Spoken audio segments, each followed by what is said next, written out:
বেবিকর্নকে এইভাবে আমি ফ্রাই করে নিব। দেখুন এইভাবে তেলে অল্প করে আর একটা করে ভালো করে ফ্রাই করে নিব।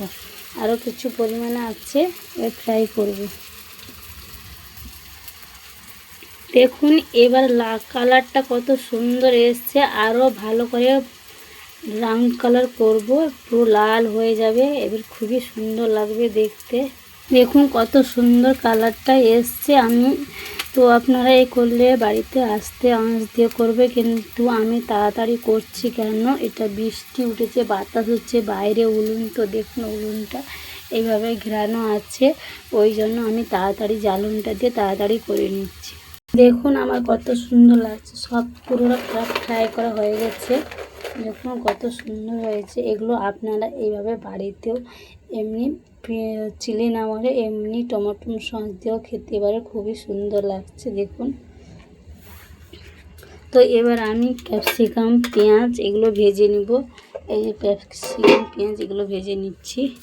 এবার আমি সব ফ্রাই করে নিয়েছি। এবার কড়াইতে তেল দিয়ে দিব, দিয়ে এবার মশলাটা দিয়ে টমেটো আর আদা কুচি রসুন কুচি দিয়ে এবার আশা করব আপনাদের সঙ্গে সবটা শেয়ার করব। এবার আমার তেলটা গরম হয়ে গেছে। এবার আমি লঙ্কা আদা রসুন কুচি এটাও দিয়ে দিব।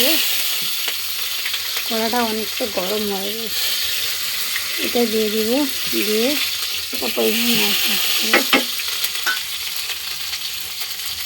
এবার আমি টমেটো কুচিটা রেখেছিলাম ওইটাই দিয়ে দেবো।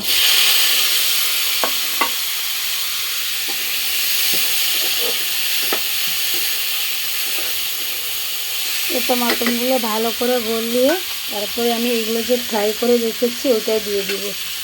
এবার দেখুন মশলাটা হয়ে গেছে, হওয়ার পরে এগুলো ফ্রাই করে রাখাটা এটা দিয়ে দিব।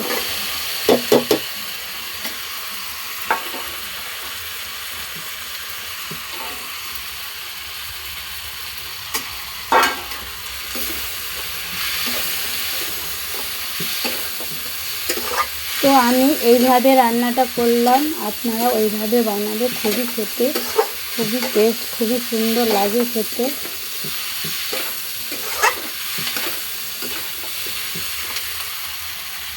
এবার আমি টমেটো সসটা দিয়ে দিব। আপনারা পারলে সয়া সস দিতে পারেন, ভিনিগার দিতে পারেন বা চিলি সস দিতে পারেন। আমি শুধু টমেটো সস দিচ্ছি কেন আমার ছেলে খাবে বলে, ওই জন্য বেশি পরিমাণে দিচ্ছি না, খেতে পারবে না বাচ্চা মানুষ।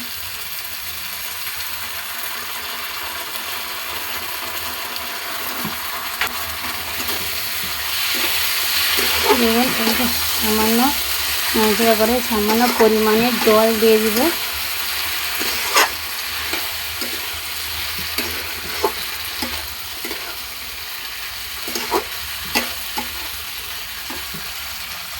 দেখুন আমার কমপ্লিট হয়ে গেছে রান্না।